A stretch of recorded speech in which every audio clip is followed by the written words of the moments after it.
BBC Radio 4. Beneath this stone rests the body of a British warrior.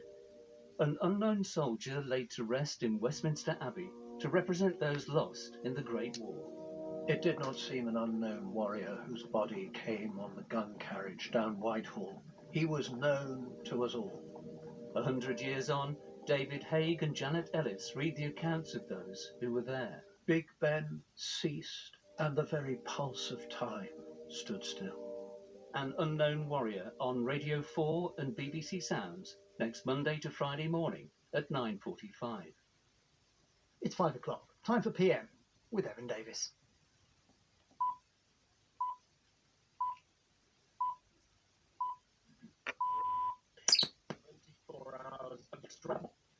US. It starts with this man. We feel good about where we are. We believe we're on track to win this election. Joe Biden speaking in the early hours, and he seems more likely to prevail this afternoon as the votes continue to come in. But nothing is certain, and this was the initial Trump response. Millions and millions of people voted for us tonight, and a very sad group of people is trying to disenfranchise that group of people, and we won't stand for it. We will not stand for it. And he's not backtracking either. This afternoon, he's tweeted inflammatory and unfounded suggestions of voter fraud.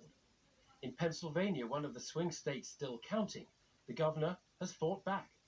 Make no mistake, our democracy is being tested in this election. And I will do everything within my power to ensure that the results are fair and that every vote is counted. It was a long night. It's been a long day. On PM, all the news, comment and analysis. We'll hear from Megyn Kelly, Anthony Scaramucci, William Hague, just to name a few. We also expect Joe Biden to say some words. But we'll start with the BBC News, read today by Andrew Peach. Joe Biden has moved marginally ahead of Donald Trump in his battle to win the US presidential election. The Democratic candidate is holding on to slender advantages in the battleground states of Michigan and Wisconsin. But the president has cast further doubt on counts that are continuing in those states and in Pennsylvania, where he currently has a lead, but huge numbers of postal votes are yet to be tallied. Our correspondent in Washington, Will Grant, has the latest. Joe Biden's camp is now confident he will become the next president of the United States. They're watching for declarations from several key states, as is the entire country, that are increasingly upbeat of securing the 270 electoral college votes needed for a win. The president, however, isn't backing down.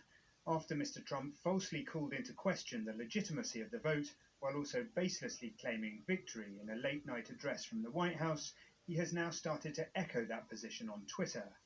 He claimed that his lead in key states run by Democrats started to magically disappear and called it very strange.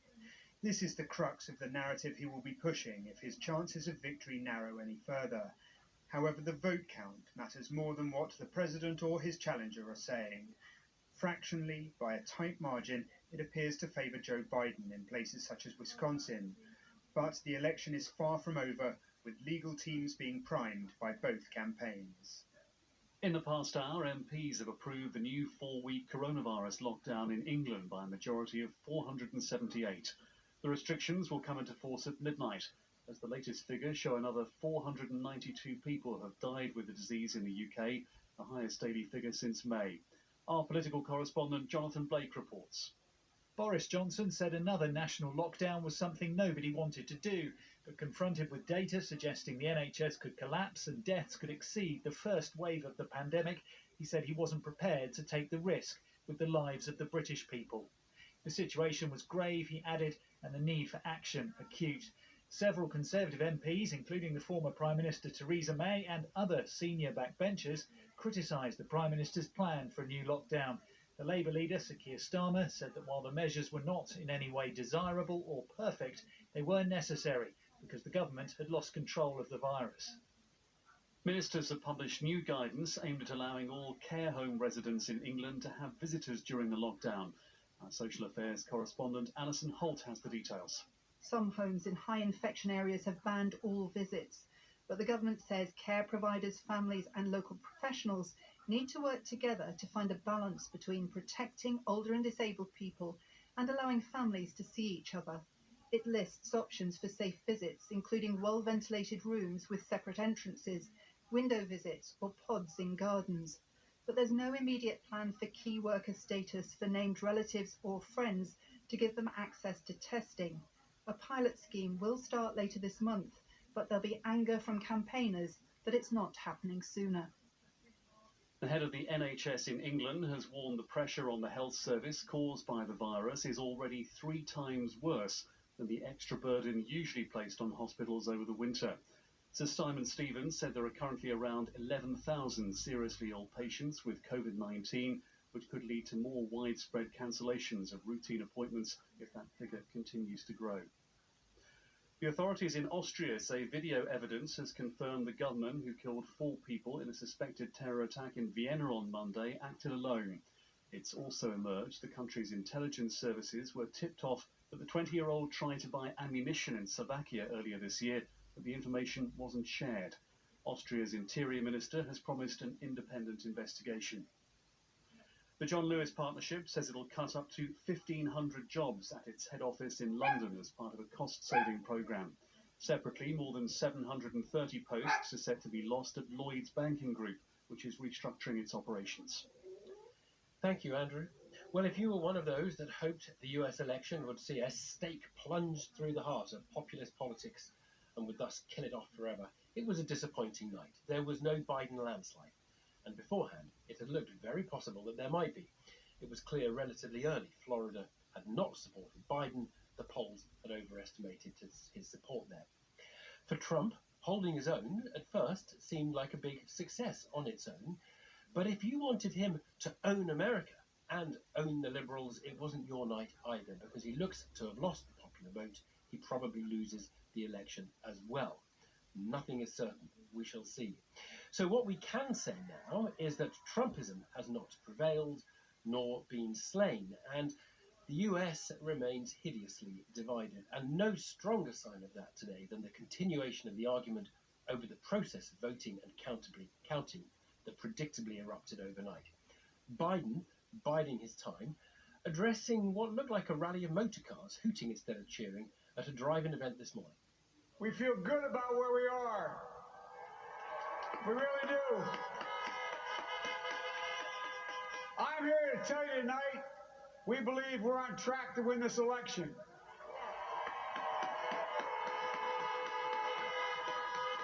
We knew because of the unprecedented early vote and the mail-in vote that it's going to take a while. We're going to have to be patient until the hard work of tallying votes is finished. And it ain't over till every vote is counted. Every ballot is counted. Joe Biden, well, a little later came the most astonishing, not surprising perhaps, but astonishing moment. You might have heard it already. President Trump addressed a friendly crowd in the White House East Room. It was unlike any other presidential election reaction. All sorts of menace therein, a hint that this may not go smoothly. A very sad group of people is trying to disenfranchise that group of people, and we won't stand for it. We will not stand for it. I want to thank the First Lady, my entire family, and Vice President Pence, Mrs. Pence, for being with us all through this. And we were getting ready for a big celebration. We were winning everything, and all of a sudden it was just called off. The results tonight have been phenomenal, and we are getting ready. I mean, literally, we were just all set to get outside and just celebrate something that was so beautiful, so good. Such a vote, such a success. The citizens of this country have come out in record numbers. This is a record. There's never been anything like it. To support our incredible movement. Well, some remarkable words there. If that had been the end of it, it would still have been remarkable. But it wasn't. A tweet this afternoon. It said, "Last night I was leading, often solidly in many key states, in almost all instances Democrat-run and controlled. Then one by one they started to magically disappear as surprise ballot dumps were counted. Very strange," in capitals. And the pollsters got it completely and historically wrong. Well, meanwhile, of course, the counting goes on. The states are conducting this election, each of them in their own way. This afternoon, Tom Wolf, the Democrat governor of Pennsylvania, one of the key swing states, addressed reporters. You know, the promise of democracy is that every vote counts, and that has been the promise of democracy since 1787, and it's still the promise of democracy, and I intend, here in Pennsylvania, to make sure we keep that promise. And he went on, make no mistake, our democracy is being tested in this election. This is a stress test of the ideals upon which this country was founded. And the basic rule of one person, one vote, that still carries, and it has to carry here. Our democracy has withstood challenges before, and for over 200 years, we have upheld and strengthened our commitment to basic fairness and due process. And I have full faith that we will similarly meet this moment, and I will do everything within my power to ensure that the results are fair and that every vote is counted. Pennsylvania will have a fair election, and that election will be free of outside influences. Governor of Pennsylvania, Tom Wolf. Well, let us talk to our BBC North America editor, John Sopel. John, goodness, where is this going, do you think? Maybe we divide it in two parts. Part one is the voting and the counting, which we're reaching a conclusion of now. And as I'm speaking to you, you would have to say that the slight advantage, and I'm talking unbelievably slight, lies with Joe Biden, that he may be the first one to get to 270, given the fact that he's in front in Nevada, Arizona, Wisconsin, and Michigan. And that would just take him over the line, even though Donald Trump is winning in Pennsylvania. So that might be one way. But then we've heard from the president that he is going to mount legal challenge after legal challenge, particularly about this whole idea of counting. Now, he's made the allegation that there is fraud. So far, no evidence has been brought forward to back that up. So I don't know where the fraud is. And also, the states are following their legal guidelines on what is the correct way to count. And so, for example, in Pennsylvania, where it's going to take, they've got 3 days until after polling to count, that went to the Supreme Court, and the Supreme Court ruled that they could do that. So this has been litigated already. So part one is the count, which you'd say Joe Biden has the slimmest and sliverest of advantages. I mean, we're talking, in some states where there are 5-6 million voters, he might have a majority of 8 or 9,000. I mean, it is that tight. And then we wait for the legal drama and whether it spills out onto the streets, which I think is the bigger concern. That is what I was going to ask you, because under all of this, of course, is it can be argued about in the courts, a very civilized process that. But is there a danger? Are people talking openly about the idea that maybe Trump is instigating, or encouraging in some people in the United States a more violent response to this? Well, he's said in the past that he wants people to stand by and be ready. He said that, these are good patriots, the people that have gone into towns where there have been protests. Actually, yesterday, there was an awful lot of talk beforehand that there could be intimidation at the polling stations, and there have been no reports of that. So let's not get it out of perspective. And last night, there were protests where I am speaking to you now from, on Black Lives Matter Plaza in Washington, and it was all pretty peaceful. Odd skirmish, but nothing to talk of. So let's hope it stays like that. What I think is really different, and when you think of dramas that the US political system has been through before, 2000, George W. Bush waiting 37 days before Al Gore concedes, the 1960 election between pitting JFK against Richard Nixon, and Nixon concedes. I do not see any concession coming from either the Joe Biden camp, which has the scars of what happened in 2000 when they felt that Al Gore folded too quickly, or from Donald Trump. That just seems to me inconceivable. And so this gets fought out bitterly, and I think there is a real febrile atmosphere in this city. And I've talked about it before. Sorry, yes, go on. No, I was going to say, John, we need to leave it there. Thank you for that. But I want to get some reaction to the day's events, and indeed to last night's, from a senior Democrat who's waiting patiently. Sidney Blumenthal, who's a journalist, strategist, former advisor to President Bill Clinton. And of course, we had you on the program on Monday, Sydney. We were most grateful to get you back. Let's just start with where we are and where this particular threat to the electoral process goes. What are you expecting? How are you expecting this to play out? I expect that Biden will win and be inaugurated on January 20th, 2021. I believe his victory will be substantial in the Electoral College and in the popular majority of the votes when they're all counted. Trump is attempting to self-coronate himself, and this will not stand.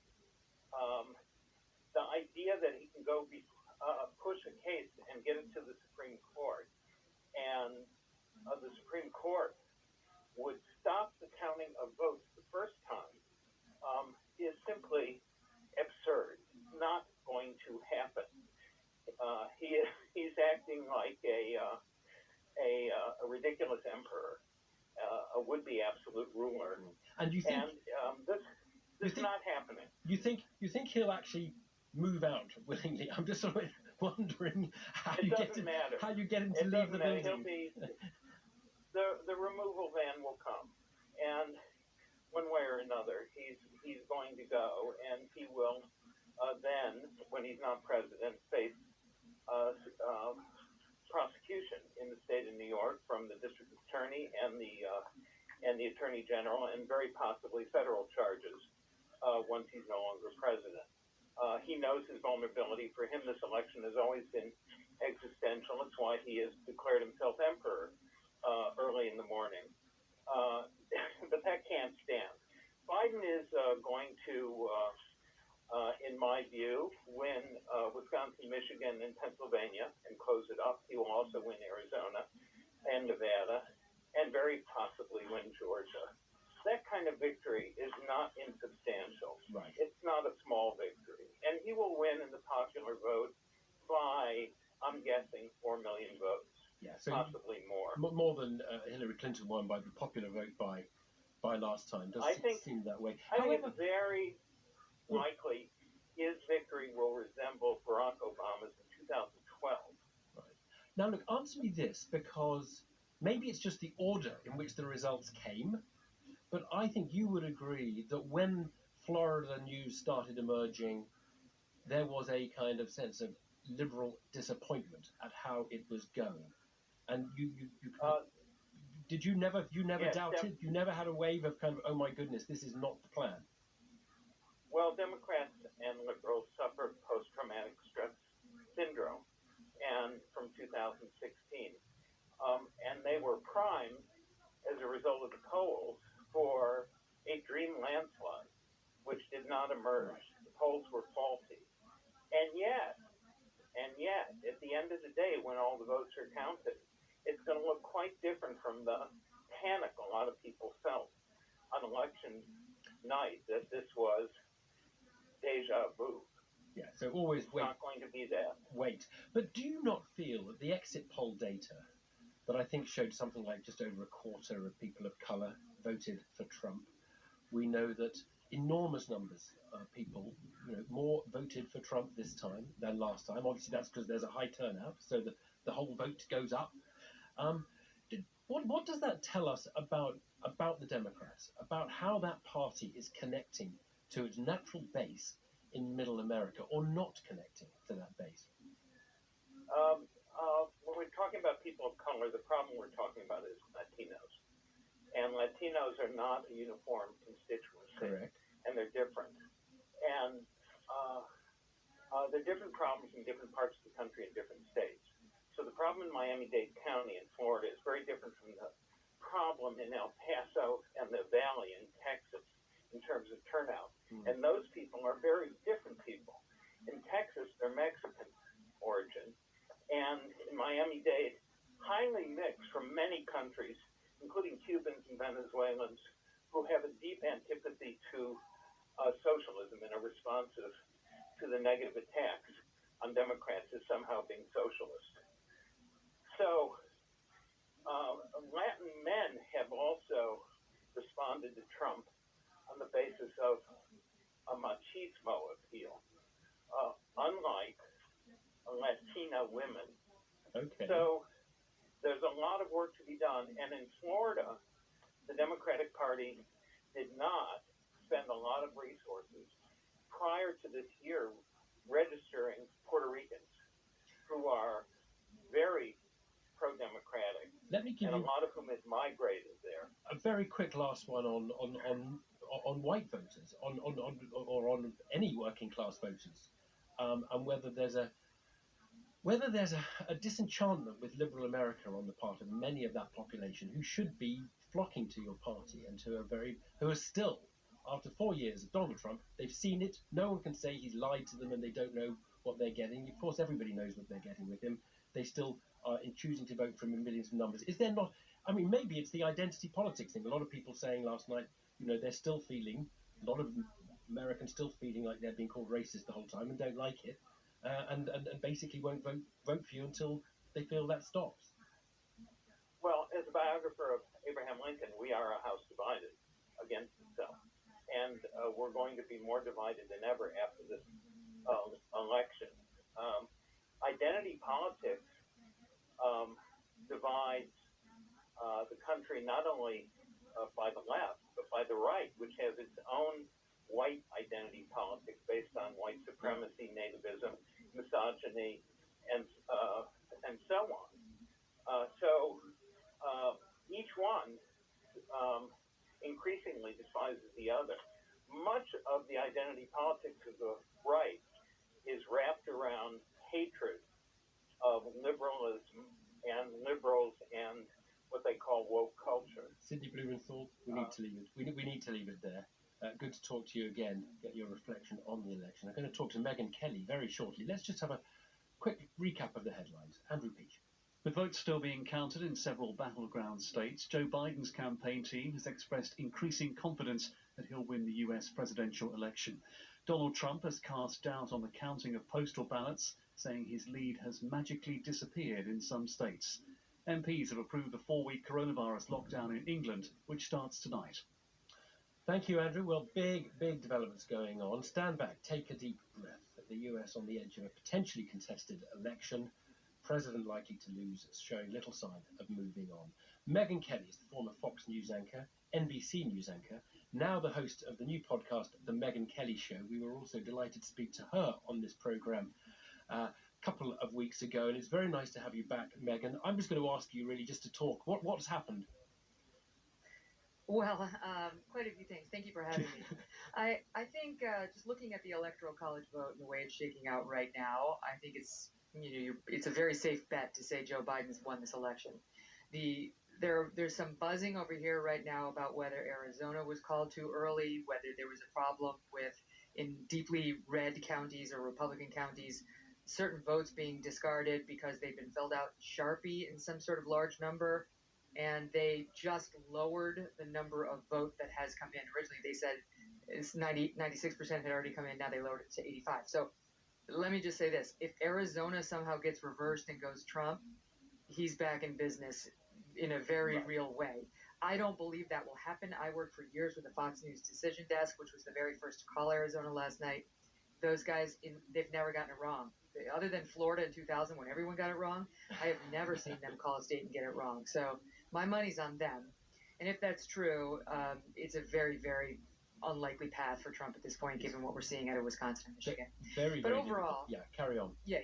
So my bet is Biden's won, and the Republicans hold the Senate, and we have divided government here.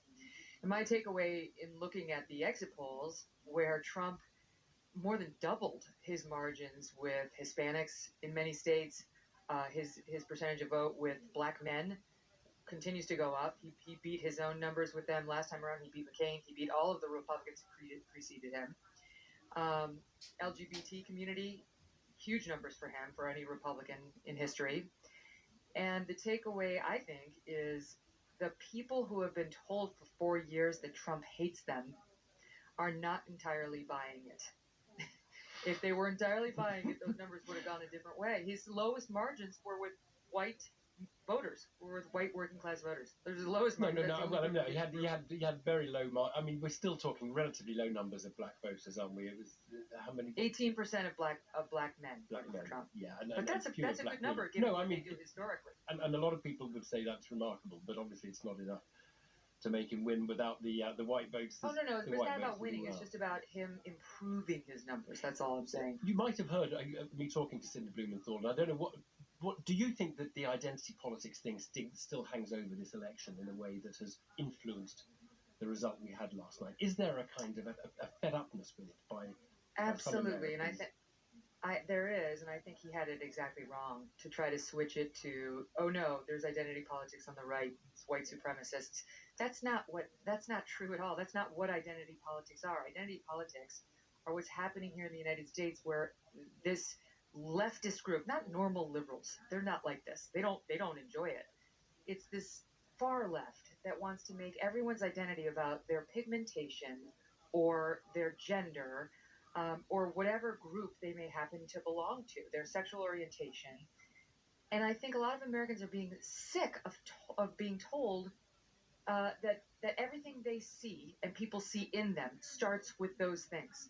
That you can know anything about someone by seeing the color of their skin, or seeing their gender, or seeing their sexual. You can't know anything. And we've sort of gone around the bend here in the States, and I know you guys are feeling it too, on having gotten away from a lot of that. Now it's being crammed down people's throats again, where people are kind of tired of being told that just because you were born white, you are a white supremacist. That's actually being taught in these critical race theory sessions that are, up until Trump, were being mandated and it's at the hard to federal believe. level. It's hard to believe that some of this doesn't play on some of the voters. Well, look, I wonder. I've got a couple of other things I want to get your intelligence on. So first of all, are you worried about some of the flakiness in American democracy at the moment? Because one of the underreported stories, or not much reported here, is that QAnon basically scored its first national political victory. I mean, there's essentially a QAnon supporting member of Congress now. Yeah, that's not ideal. I understand your point. I think these things tend to shake out over time, though. I do think the American people, I think eventually, it may take them a while, but they see people for who they are. And even though we do have a media that skews left over here, I think people will get it. And if this person turns out to be some sort of a nutcase, and I haven't actually looked at the exact theories being espoused in that particular case, but I know QAnon obviously is out on a ledge, I think they'll correct it. You know, we haven't always had a perfect history in electing our legislators over here, and I'm sure. Well, we have the monster raving loony party here. They don't normally win. That's the key feature. Yeah. They stand without winning. Look, the other thing I want you to do, and this is always the stupidest question before we've had the results of yesterday, is to look ahead to 2024. Trumpism. Well, Trump's not going to stand again if he doesn't win this time, is he? No, I think that's a pipe dream. I think if you wanted to see a Trump run for office, you'd have to look at Ivanka or Don Jr. at this point, who I don't think really have any chance of doing to this electorate what their dad did. But I wonder what the contest will be, because I'm kind of almost wondering if there's a realignment of politics. We're going to speak to Anthony Scaramucci in the next half hour, and he's obviously a Republican, but absolutely hates Trump. Does he become a Democrat and the Republican Party settle around a more Trumpian vibe? I mean, is that where politics goes in the States? I don't know. I mean, I think if the Democrats don't have a real session of soul searching on their absolute unwillingness to understand America and who really is in this country in between the coasts. Megan, wait. They've won the popular vote in presidential elections in 7 of the last 8. I mean, it's not such a bad record, is it? I mean, compared to the Republicans. No, I understand that, but what was predicted over here was a landslide, a Democratic landslide, a blue wave that was going to repudiate Trump and his racist-loving supporters. That's not what happened.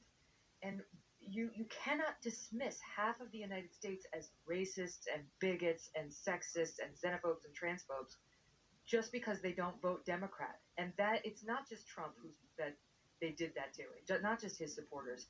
They told people who like Mitt Romney, who is the most milquetoast candidate to run in years, that he was a sexist because he had an offhand comment about having binders full of women in his office, which was a reference to resumes he used in trying to improve the female numbers in his office. This has been going on and on. And then when they lose elections because of our electoral college, which is what happened 4 years ago, they're confused. And I think if they don't sit down and realize that the sort of kitchen table issues that motivate most people to go to the polls are what's truly relevant here. They're going to continue to struggle to win states that have been historically blue and to win back those working class voters who care more about their wallet than they do about their skin color. Megan, great analysis. Thank you very much for talking to us. That's some interesting food for thought. Now, the Republican leader, we've heard that probably might well be a divided Senate, Republicans holding the Senate and Biden taking the White House. The Republican leader in the Senate, Mitch McConnell, who has been re-elected, has just told a news conference in Kentucky he was unconcerned by Donald Trump preempting the vote count to claim victory or threatening to take the election fight to the Supreme Court. Going to court is the way we resolve uncertainty in our country.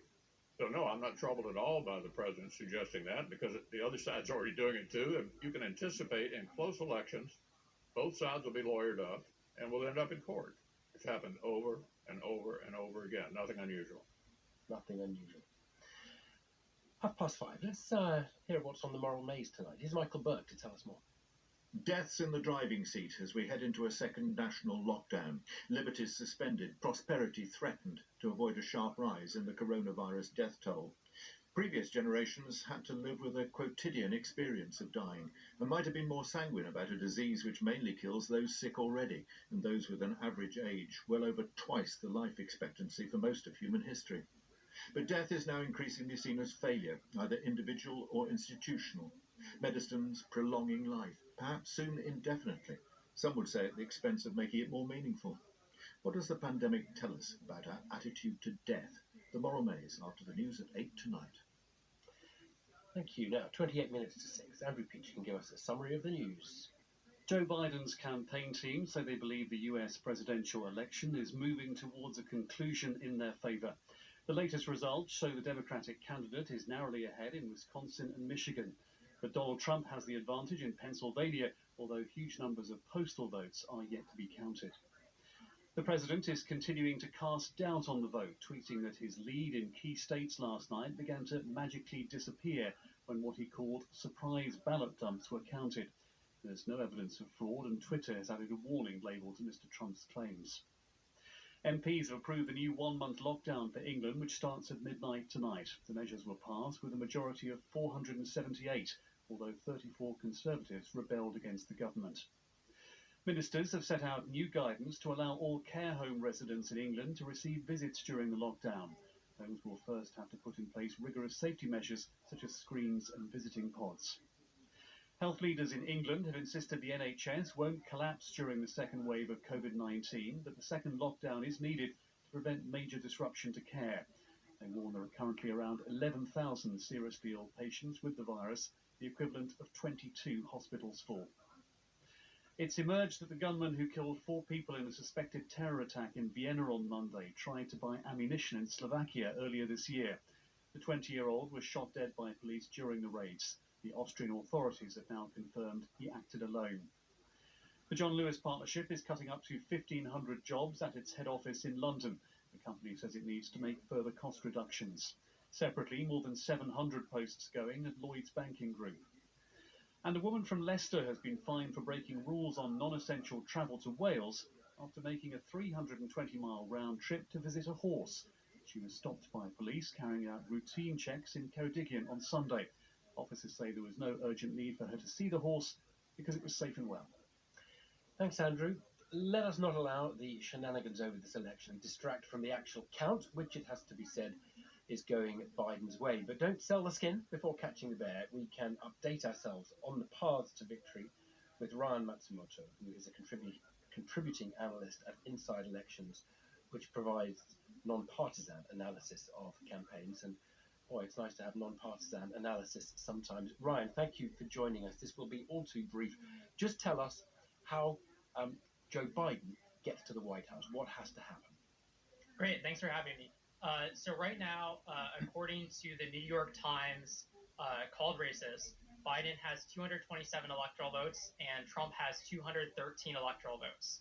So the most straightforward path for Biden to win the Electoral College is to win Wisconsin, Michigan, Nevada, and Arizona. So we can go state by state to look at what's going on in each of those. So in Wisconsin, Biden currently leads by 0.7%. And based on what we're hearing from state election officials, there's only about 600 votes remaining, and Biden has a 21,000 vote lead there. So Wisconsin looks very good for Biden. Next up, we have Michigan. This is a state that Biden has recently taken the lead in, as the mail votes have been counted, and Biden's up by 0.6% there. And that, I think, also looks good for Biden because the remaining votes are predominantly vote by mail votes, which are typically very Democratic. And there's also a lot of votes that are yet to come from Wayne County, which is Detroit. It's an urban area, very Democratic as well. Those are the two key ones, Michigan and Wisconsin, aren't they? If he gets those and he gets Maine, but he does need Arizona. Now, we thought Arizona was done and dusted, but then suddenly it sort of re-emerged this afternoon that they'd found another 15% of votes that they hadn't reported on. Correct. So Fox News called Arizona for Biden actually a long time ago, last evening. There's been a little bit of confusion about some of these data entry errors and some other mix-ups in Arizona. But based on what I'm seeing and based on what most of the political analysts seen, it does look like Biden is going to be the favorite to win Arizona. Right. How can Trump stop Biden at this point? What does he have to do? He has to win one of those, I suppose. Yes. So I think the way that Trump stops Biden is probably if he wins Pennsylvania, and then he would need to win Georgia as well, and then he would need to pick off another state. So maybe I would probably say Arizona might be his best bet, just because I think Wisconsin and Michigan look pretty solid for Biden based on what I'm seeing. Yeah. Just in a couple of words, Ryan, what's the popular vote? What projections are you using for the popular vote at the moment? So Biden currently leads in the current tally of the popular vote by about 2 percentage points. But the key here is that there are a lot of votes that have yet to be counted. And for example, one state that has a lot of votes that have yet to be counted is California, out on the West Coast. So California is heavily Democratic. Biden's winning it with 65% of the vote, but there's only 73% of estimated votes reported there. So Biden is going to get a lot of votes from states like that. I think in the end, we're probably looking at maybe about a 4-point popular vote win for Biden. Ryan, I have to hurry us. I've got to hurry along because we have Anthony Scaramucci waiting on another line, and we're going to lose him if we don't go and talk to him. A man who helped get President Trump elected in 2016, but lasted just 11 days as director of comms in the White House before being fired, but has since then become a very outspoken critic of Donald Trump. Well, Anthony Scaramucci, let's start with the Trump reaction. What is going on in his head, do you think? What is his game plan faced with the electoral maths we've been hearing? Well, I mean, his game plan is he's going to go to war. He's got 2 states he's going to litigate in, possibly Pennsylvania, if it doesn't go his way. And the question will be, how far he can get with that. I predict he will not be able to get far. This is totally different from the Bush versus Gore situation. So I predict he won't get far on that. But, listen, I mean, that's what he's going to do. It'll be up to the Republican leadership. This is another prediction I'll boldly make here. Mitch McConnell has gotten everything he wants from Donald Trump. He's got 3 Supreme Court justices, 400 judicial appointments. They think he's a lunatic. Everyone thinks he's a lunatic. They will dispatch Trump now. And so I think President Trump is in for a rude awakening. That's interesting. What about the Republicans? You don't think they will much support the Trump campaign about voting? I mean, we heard a little clip actually of Mitch McConnell saying it's absolutely normal that it will end up in court. That's what happens in elections. It ends up in court. I rather took from that there was a degree of nodding along to what Trump had been saying. Yes, it's interesting because I know Mitch a long time. I've been a supporter of his. He's been in my office many times. I didn't see it like that. I actually saw him basically saying, yes, you can't declare victory until all the votes are counted. You may think you've won, but you can't declare victory. That's what I heard him say. Okay. And so I think that the president is going to be in for a rude awakening here. They're not going to demolish the institutions of the American democracy for President Trump. The flip side of it, though, is President Trump had a very strong turnout, and that's got to send a signal to the world and to the American people and to American politicians that if you don't fix the ills and the problems of these people that are voting for Mr. Trump, you get the second highest popular vote turnout in the history of American presidential politics. He exceeded President Obama's vote in 2008. If you don't fix these ills, you're going to have a very discontented nation, and you'll have the specter of populism and nationalism with us for many years to come. Are you worried for the Republic at the moment? I mean, let's go with the sort of the immediate issue about a fight over an election and a man clinging into the White House, and then longer term about the ability to heal the divisions that have been so sharp and highlighted by this election. I'm very worried for the Republic. I'm just happy I still have my hair, my friend. Okay, I mean that's how worried I am. I mean, this is a major systemic crisis in the United States. When you have a demagogue stoking racist invective on Twitter and creating racist anxiety in the country and lying about the science and politicizing masks and making decisions that wreck the U.S. economy, and he still pulls up with 76 million votes. If you're not worried, you're living in a reality distortion field. Anthony Scaramucci, thanks for talking to us. Let's get some comments from Jennifer Kearns. Now, she's former spokesperson for the Republican Party in California, host of All American Radio. Jennifer, thank you so much for joining us. It does, in some ways, challenge the Republican Party to just sort out what it is, what it is about, and whether it is a Trump cult or whether it is a broader coalition of mainstream thinking, doesn't it? Well, look, I think that there were many things wrong with what Mr. Scaramucci just shared there. The urban myth that Donald Trump is a racist has been debunked. If you look back even on the White House's own website, even dating back to mid-August of 2017, more than 3 years ago, President Trump has his own statement on there in which he calls racism evil. He condemns the KKK by name and goes through a litany of issues there that he goes against. And he's gotten zero credit for doing that, right? And so to Democrats and to anyone who has sort of fled the Trump camp, I think that's just an easy thing for them to say. That's not rooted in fact. It's not rooted in anything that the White House has published. You can debate it, obviously, because there's a debate about the actions as well as about the words, or right. There are some words, and then there are other words that seem to be counter to the words you quoted. But I come back to the point, what is the Republican Party? Do you think, assuming President Trump is out of the White House, and that's not certain at this point, if he is kicked out of the White House, first of all, do you accept he must go? Well, look, I think we're a long ways from the winner of this being determined, and I would like to caution folks that this is very early in the counting.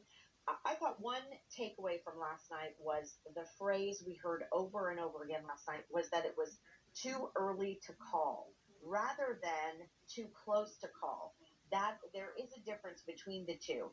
The nuance here is that we have been doing the electioneering activity during a global pandemic. And on top of that, as a result, we have this patchwork of ballot requirements. We have a patchwork of ballot deadlines that are coming together now. And we are at the very beginning of what's a very complex voting count. Too early to call, Jennifer, but your president called it. He said he had won this morning. He hadn't won. It was just a straightforward misreading of what had happened overnight.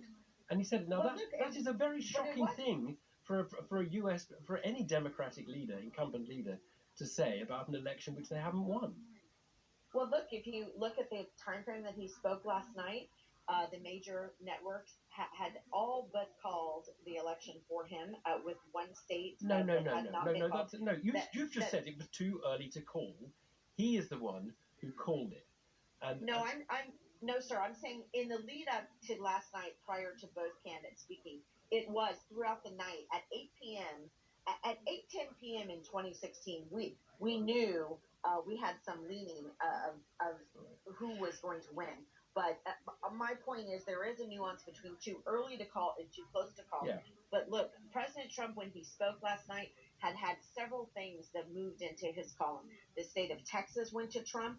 The state of Ohio had gone to Trump. In years past, if the state of Ohio had gone to you, that means you won. Right. So he should The state of retract that Florida- now. He should retract that now. We know that lots of other states haven't gone for him. He should retract that and just say, no, I haven't won. I will await the count, and then we will see who has won the verdict of the American people. Well, look, I think there is an argument to be made. He could say, as of last night, on the boards, it showed that I won. I think he is concerned, and his team is very concerned. And I spoke with a member of Rudy Giuliani's legal team who will be heading up the ballot counting and the legal challenges for the balloting. I think they're very concerned that you have 100,000 ballots showing up in critical swing states and swing cities that weren't. They're called mail-in votes. Jennifer, we're out of time. Well, you don't have to be condescending. Bye-bye. Yeah, bye-bye. Jennifer Kearns, thank you very much, spokesperson for the Republican Party in California. Now, 5:45 exactly. Last look at the headlines. Andrew. Joe Biden has built a razor-thin lead over Donald Trump in two of the key states that could determine the outcome of the US presidential election. Mr. Trump has posted a series of tweets casting doubt on the validity of some of the counts without providing any evidence for those claims. England will go into a 4-week coronavirus lockdown from midnight after MPs overwhelmingly approved the restrictions. Thanks, Andrew. Let's take a brief pause from events stateside to talk about COVID. Parliament has voted through the England-wide lockdown, which starts tonight at midnight. Quite a number of developments today. Nick Erdley, his BBC political correspondent, can take us through them. Nick. Hi, Evan. At least one result we know is that the government won that vote on the lockdown fairly comfortably, but with caveats. So the overall result was 516 to 39. It was always going to be comfortable because the government had Labour's backing. But several prominent backbenchers raising concerns in the Commons today about the economic cost, the health impact beyond coronavirus, questioning some of the science too. The most prominent of them was Theresa May, who abstained. And it does seem that although the government has got this through at this stage, when it comes to potentially more votes on the 2nd of December about what happens after that 4-week lockdown in England, there could be some trouble brewing. There were several abstentions. We think about 15 Conservatives took the decision not to back, although not to vote against. So that's significant. Lockdown begins tomorrow. 2 pieces of guidance just to bring you up to date on that have come out this afternoon too. Firstly, on care homes. The government's saying that for this 4-week period, all care homes should allow visits from friends and family, but with social distancing and PPE in place, things like screens to separate visitors, outdoor visits, things like that. That hasn't gone down well with everybody. The Alzheimer's Society, for example, saying that it completely misses the point and it doesn't allow the contact that many people in care homes need, that kind of face-to-face contact, if you like. Also on schools, and many parents in tier 2 and 3 areas will know that their kids are wearing face coverings in communal areas in secondary schools. That's going to be expanded to the whole of England in secondary schools, in communal areas for the next 4 weeks. Very, very interesting. Nick, thank you very much. A lot going on there. And lots for the world to digest out of the US, even before we know the final result. What does it mean for us? Former Foreign Secretary William Hague joins me. I bet you stayed up last night. What did you make of what we saw? Well, I certainly did stay up, yes. And, well, what can one say? Americans know how to make these things very sensationally exciting. And it's a problem for other countries, of course, that it's such a close result that there might be a fairly deadlocked political system in Washington after this, and there might be a disputed result. Of course, the worst scenario here is where one candidate has good grounds for claiming victory and the other refuses to concede, which we could see in the next couple of days. What did you make of the Foreign Secretary in interviews this morning, his response to Trump's claiming victory at that very early stage? Dominic Raab really not wanting to get drawn in, and Keir Starmer at question time trying to draw the Prime Minister into clarifying that always it should never be the candidates who decide who's won, it should be the electoral authorities. Have the Brits been a little bit too mealy-mouthed about this? Well, I think when you are the incumbent government, look, you have to make sure you have good relations with whoever is about to be president of the United States. There's no need for the British government to wade into those things. It's easier for Keir Starmer in opposition. It's easier for me as a former foreign secretary who left government a few years ago. So I can easily say I thoroughly disapprove of what President Trump said about valid votes still being counted and making unsubstantiated allegations of fraud. But I can absolutely understand why the Foreign Secretary, Prime Minister want to stay out of that. It's in our national interest for them to have good relations with whoever is in the White House. One implication of the American result, and it's annoying that we don't have the results while we do this interview, but we're expecting, I think, somewhat more likely for Biden to win. One implication, though, from Trump outperforming expectations is the way it will affect political discourse across the West, and people thinking what works and what doesn't work. Does it work to perhaps fire up culture war issues and to try and fight on those? Does it work to ignore facts when you talk about stuff and just to talk, rhetorical nonsense? What do you think the effect of this, if you like, Trump's outperformance will be on the way we conduct ourselves in other countries? Well, it's obviously too early to say. I'm going to answer it in that way. It's a very valid point. How politics develops in America affects politics in many other democratic countries. People often take their cue from that. However, when you say, well, it works to do those things, it won't have worked that well if he loses, which of course is perhaps a little bit more likely. We mustn't presume anything about the outcome. And certainly he will have lost the popular vote if this was an election without an electoral college. We'd be saying that, that Trumpism had been rejected.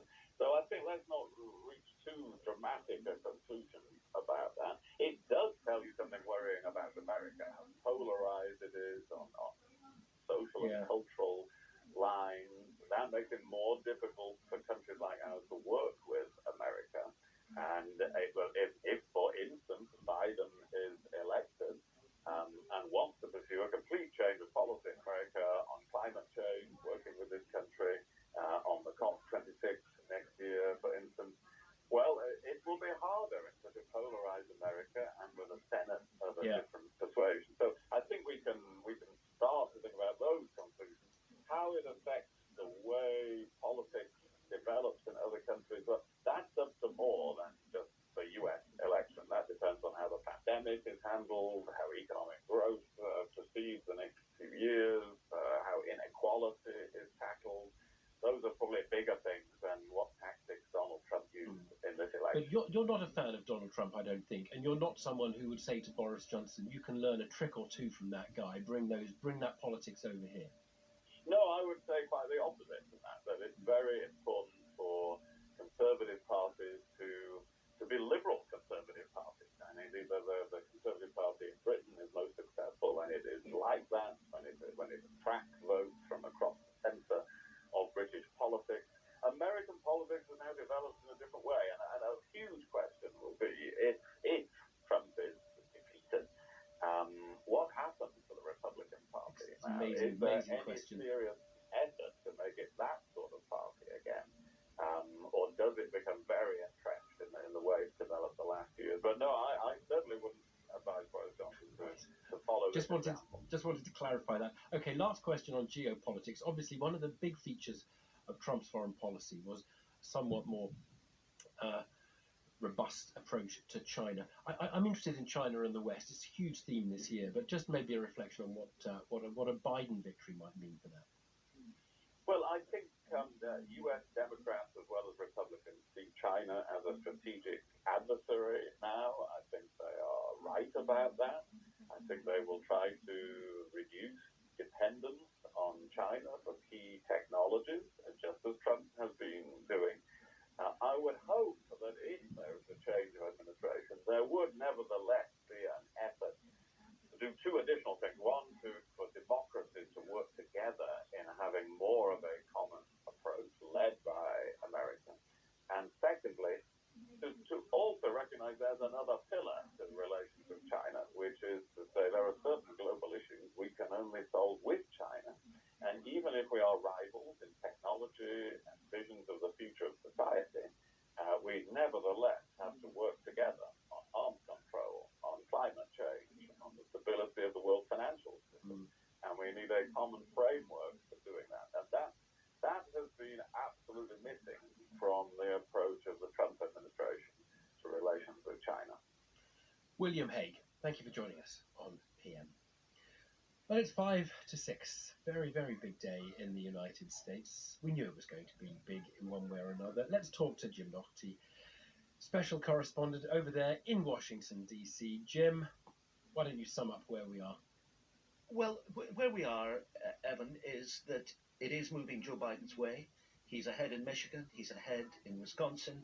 He's ahead by a whisker. I mean, 8,000 votes out of 1.2 million cast in Nevada, which isn't going to resume counting tomorrow. And he looks as if he will take Arizona. Now, if he takes those 4 states, he gets to 270 electoral college votes. He doesn't need Pennsylvania, where he is beginning to eat into a pretty substantial Trump lead. He doesn't need Georgia, where he again is trying to catch up on Trump. So it does look as if the runes have started to point in a Biden-esque direction, which when you compare it with the position 12 hours ago is extraordinary. I mean, we had all the frenzy overnight of the astonishment in some quarters anyway that Trump outperformed the vote that he got in 2016. He was doing very well. He was surging in a way that really shocked the Democrats. But after, people having 2 or 3 hours rest and coming back, rather more at a snail's pace, they began to see, as we've been saying for months, that in the early votes and the mail-in ballots, Biden was beginning to catch up. And there we are. And for all the drama, the melodrama really, of this, Evan,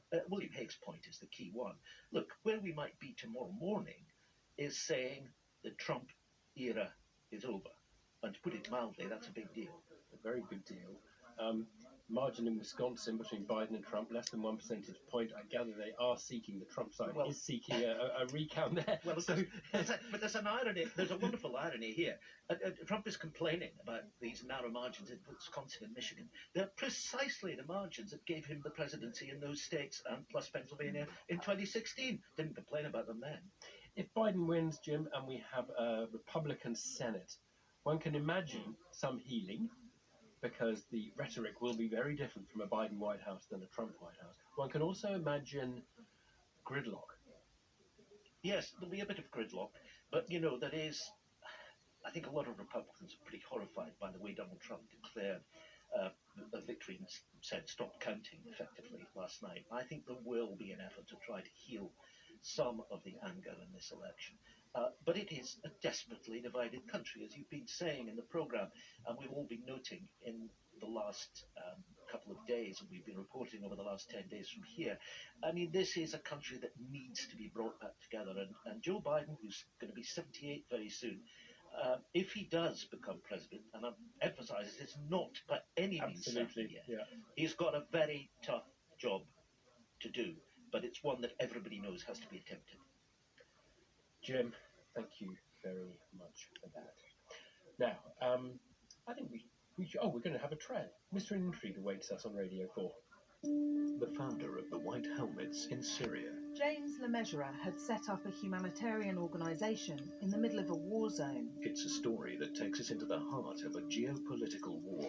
The first time I saw James, that was an airstrike. A story with allegations against the man and the organisation. There were deep suspicions about the White Helmets, and in many cases, more than suspicions. A story of his mysterious death. Did he ever talk about the fact that he might be in some kind of danger? Chloe Hadjimatheou presents Mayday on Radio 4 and BBC Sounds, next Monday to Friday at 1:45.